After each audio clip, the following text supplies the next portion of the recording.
Kata Imam Ghazali, kalau nu jeling tenan. Kenapa Imam Ghazali disebut Hujatul Islam? Sama nak kepen syukur itu gampang. Duit randuwe, utang wakeh, jatuh tempo, bojo wani, anak kecewa di bapak kowe, terus mentek ngamek kowe. Niku jari Imam Ghazali kena sekarang nikmat moro kuburan. Moro kuburan terus kamu berkeyakinan bahwa semua yang sudah mati itu sangat-sangat berkeinginan hidup meskipun hanya 1 jam. Wong sak donya mulai Nabi Adam nganti saiki kabeh berharap dihidupkan lagi meskipun 1 jam karena ingin membenahi kalimat tauhid la ilaha illallah. Lah kowe iku jek urip. Lah kowe iku jek urip. Berarti wong sak miliar-miliar sing wis mati iku iri mek kowe. Mergo kok jek urip.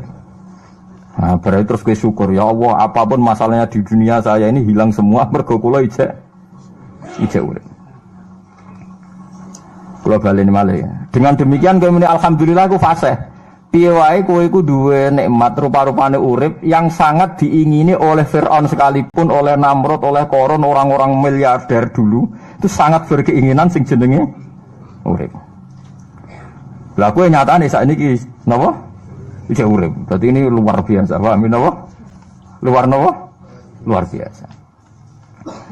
Ini tak warai ilmu tauhid itu. Terus nanti setiap saya ngaji setelah selesai sampean baca dijiwai. Sebab itu ketika orang kafir dimasukkan neraka itu sebenarnya Allah itu hanya bilang gini, wakilat usyrakaakum fada'auhum falam yastajibu lahum wa ra'awul adab. Tidak apa-apa, kamu sekarang masuk neraka, kamu tidak menuhankan saya. Kamu minta tolong sama Tuhan kamu. Nah, ketika demikian kita pernah menuhankan yang paling ekstrim tentu menuhankan batu, menuhankan dewa-dewi, atau mungkin Tuhan di bawah itu ya kita menuhankan uang, menuhankan sebab, menuhankan jabatan macam-macam sehingga mengalahkan Tuhan sejati Allah. Terus mereka minta Tuhan-Tuhan itu supaya menolong. Walhasil akhir cerita itu wadalla anhum ma kanu yaftarun wadalla ankum ma kuntum tasubun wadalla anhum ma kanu yaftarun itu di Quran diulang-ulang dengan beberapa redaksi. Akhirnya hilang apa yang kalian kira ada. Oke, akhirnya hilang apa yang kira kalian ada. Misalnya kita mengatakan bahwa hidup itu harus makan, harus minum. Ternyata nanti di akhirat tanpa makan, tanpa minum orang hidup.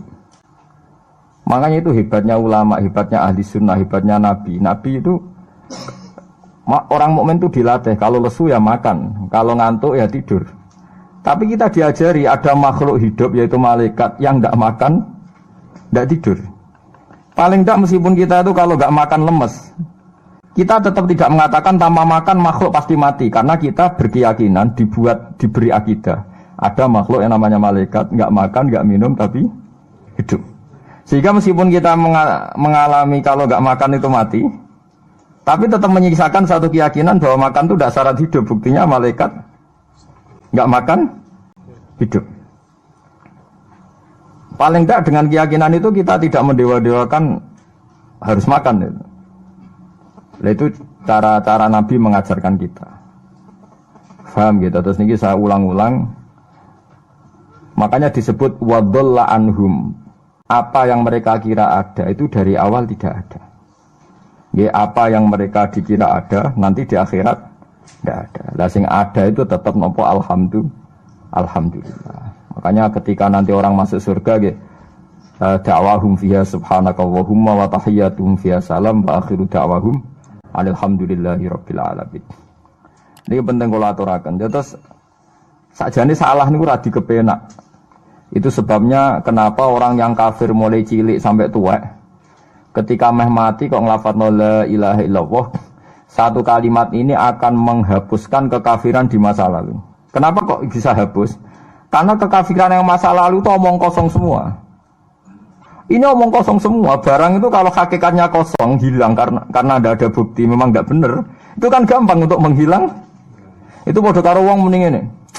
3 miliar ambek 3 miliar. Itu podo karo 5 rupiah. Dari ku gremeng meneh. 1 triliun ambek 1 triliun podo karo 500 rupiah. Omongan gremeng itu kan ya wong edan ngoten mawon kan. Berarti sak urip-uripe muni Isa pangeran ya edan. Muni liyane pangeran itu kan omongan ra penting semua. Meskipun yang disebut tuh miliar triliun tapi kan cara guru biji busak kan gampang dobong ae wong ndak. Tapi malaikat bagian kataba, bagian nulis, itu rawani ngobong la ilaha illallah, ben kualat tapi yang pengirannya. Makanya saya pastikan sekali sampean nglafadz la ilaha illallah itu benar, malaikat sing sentimen mbek sampean pun tidak bisa bakar itu. Kualat den. Paham juga maksudnya? Paham ya? Jadi jelas guys ini kenapa kalimat itu begitu dikjaya. Paham ya? Begitu dikjaya. Lah soal kita ngalami di zaman akhir. Orang lafadzkan kalimat itu dianggap bid'ah terus tukaran. Ya kita semua ngalim bingung kalimat itu salah apa dianggap napa bid'ah. Wong kalimat disifati thayyibah sing lafadzno dihukumi nglakoni bid'ah. Lah sing diarani bid'ah ya ora trimo pisan, malah gawe hadis palsu. Fadilail wiridani malah palsu hadis. Sajane cara padha warase ngoten ora perlu debat bulet ngoten. Padha warase lannya kono nganggo kapasitas ulama, kita pakai kapasitas apa? Ulama, terus kita diskusi baik-baik.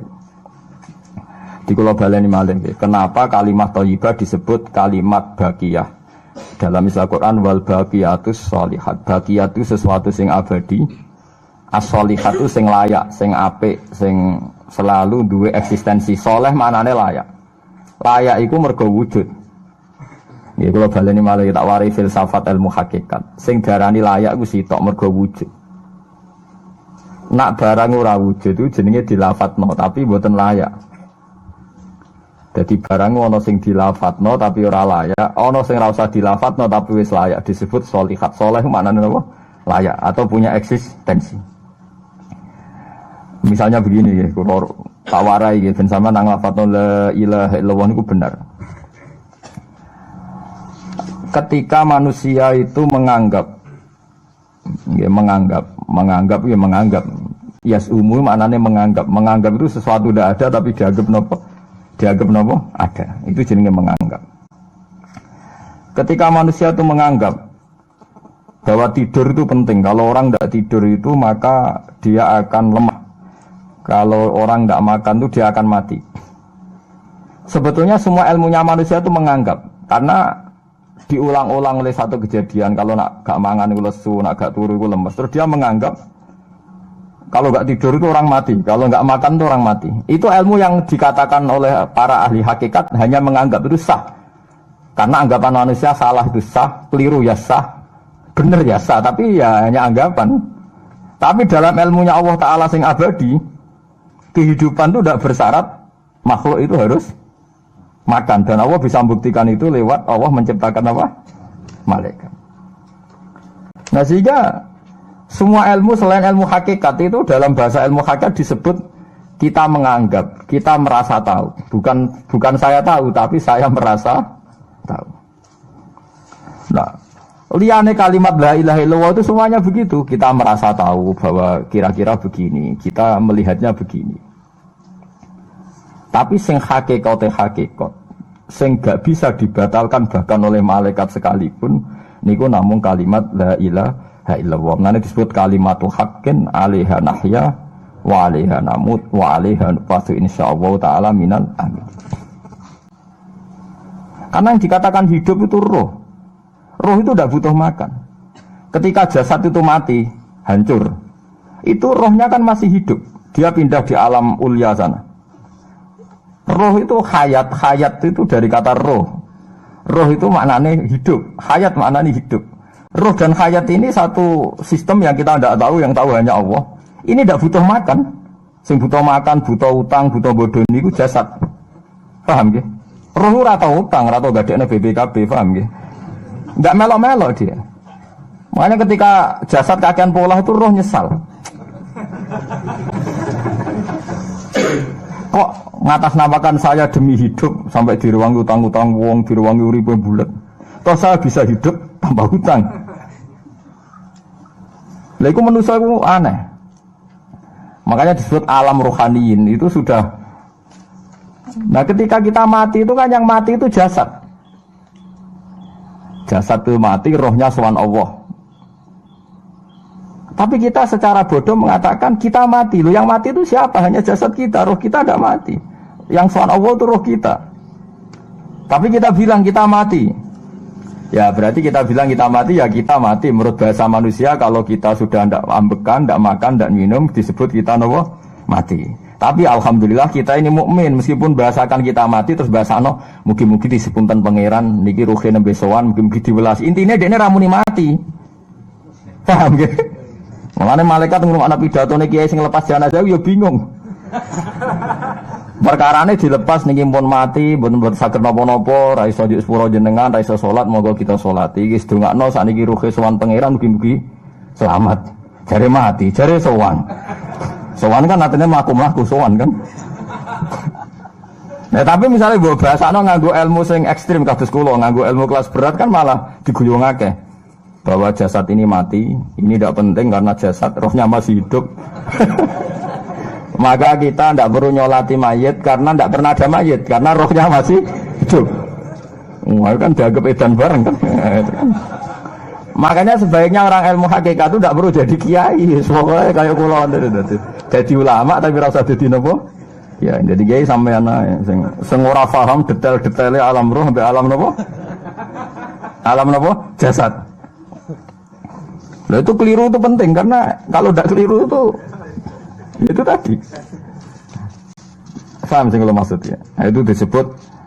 Nah, kalau sama tanya, lalu roh itu gimana Gus? Ya nggak ada jawabannya. Wong Rasulullah saja yang orang paling pinter di dunia, orang paling tahu. Wa yasalunaka 'anir ruh, qulir ruhu min amri rabbi.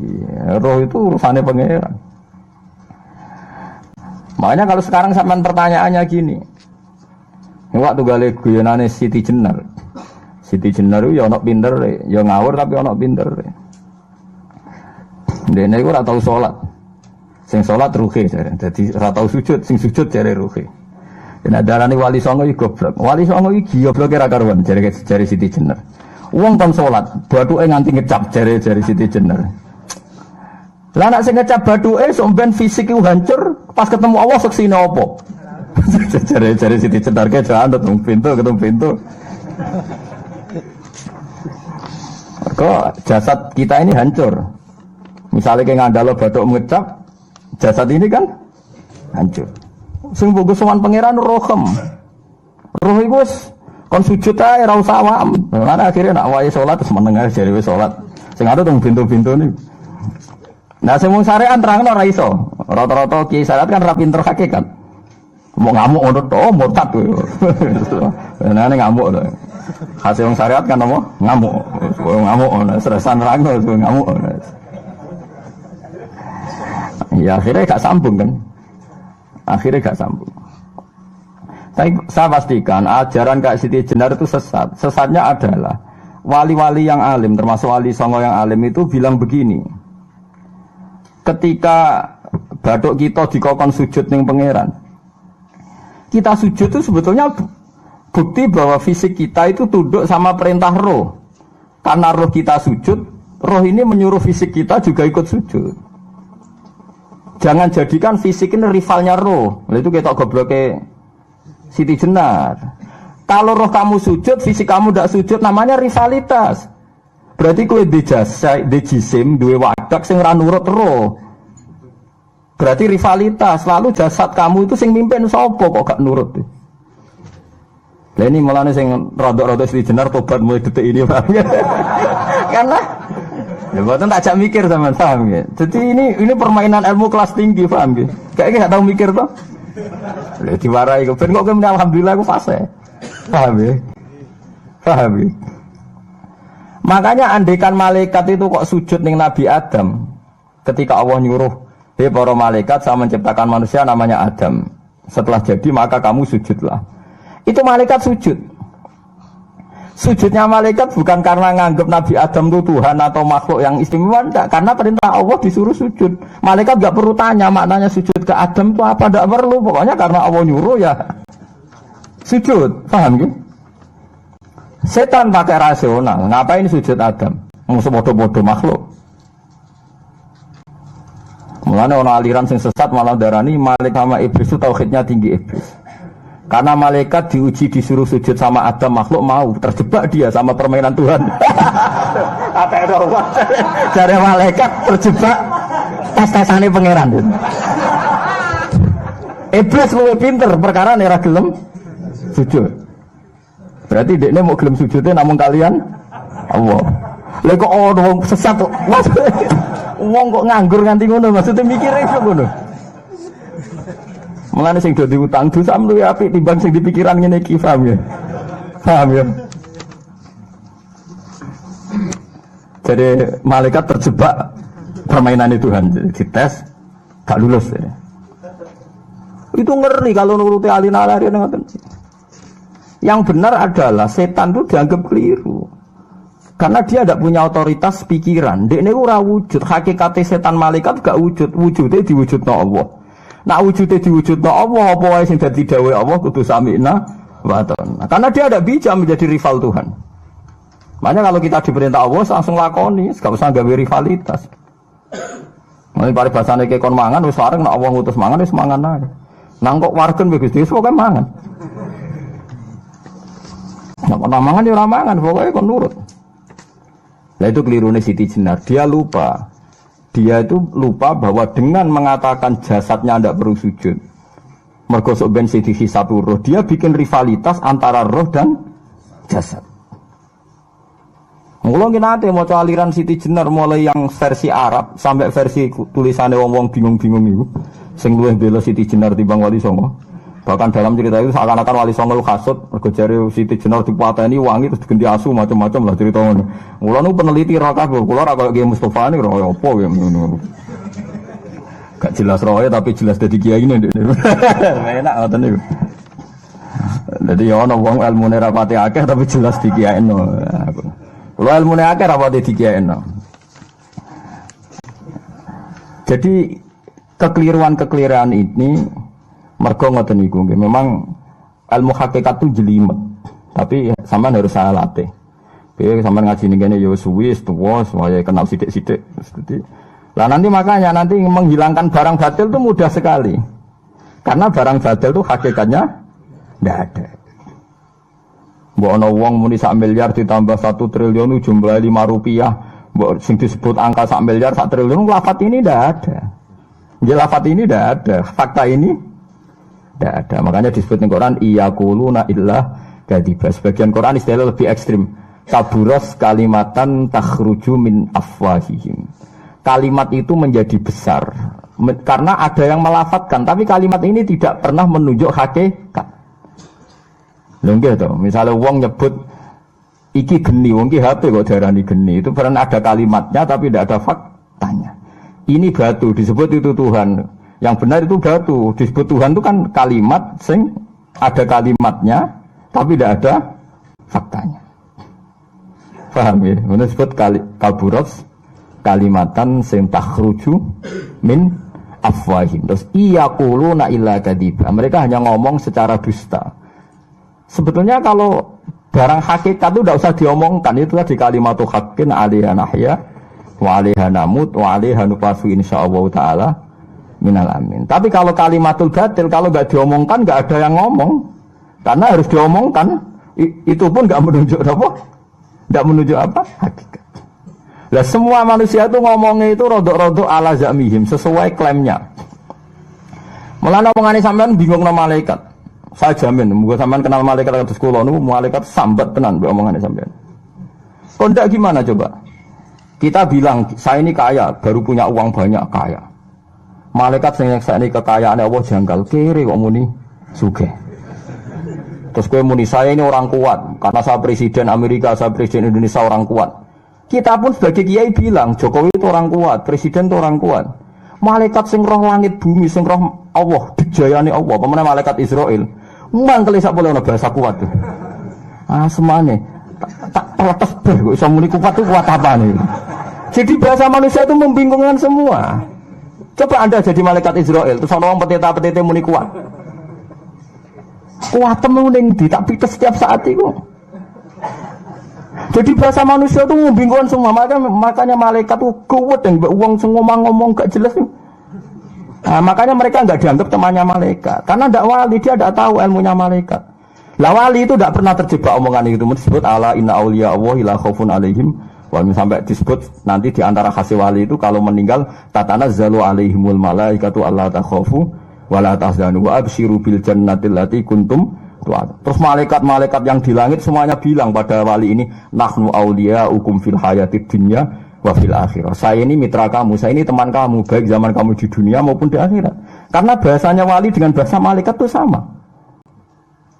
Tidak pernah merasa kuat, tidak pernah merasa hebat. Karena malaikat itu tahu yang hebat itu Allah, tahu betul dia. Apalagi temannya Israel tahu betul. Paham ya? Wali yang muniku bahasa disiga sambung. Disebut nahnu auli. Kayak agak tahu tuh paham Quran kados kula. Lah mulane ngaji. Wis kerepean lah pokoknya paham. Lah bahasa manusia enggak wali itu bingung kan malaikat karena tadi kita bilang presiden itu orang kuat. Ini orang kuat. Padahal malaikat yang bagian mitosnya Allah ini janggal, kuatnya nang ndi. Apalagi malaikat yang nyekseni alam malakut. Alam ning langit. Lah sampean saiki wis sinau planet mawon lah. Planet Mars itu kayak gini, Platurus gini. Delok bumi planet paling kecil. Wong bumi planet paling kecil kok penduduknya paling kuat piye kamu sih? Paham ya? Wes bumi paling kecil digoni wong miliatan. Terus untuk mau sepiro? Mau untuk kok terus kuat itu kuatene? Endi? Berarti sampean membahasakan orang kuat yo gak sido bener. Orang itu ilmuwan, orang paling pinter di dunia. Pinternya ning ndi? Misalnya yang ngerasa pinter karena ini bisa menemukan komputer, bisa menguasai sak dunia, peneliti, handal ngene-ngene jare malaikat. Umpama ke roh ilmu sak bumi ku rong roh Mars. Aku sing nata Mars, tukang jogo. Artinya umpama ke roh tenan bumi ku rong roh planet lain dan kehidupannya di sana. Apa meneh alam malakut, alam roh. Misalnya alam kematian itu butuh ilmu 99, alam dunia mau butuh sitok. Ngendikane Nabi bandingan ilmu dunia sampai akhirat itu 99 banding 1. 1 dibagi wong sak dunia.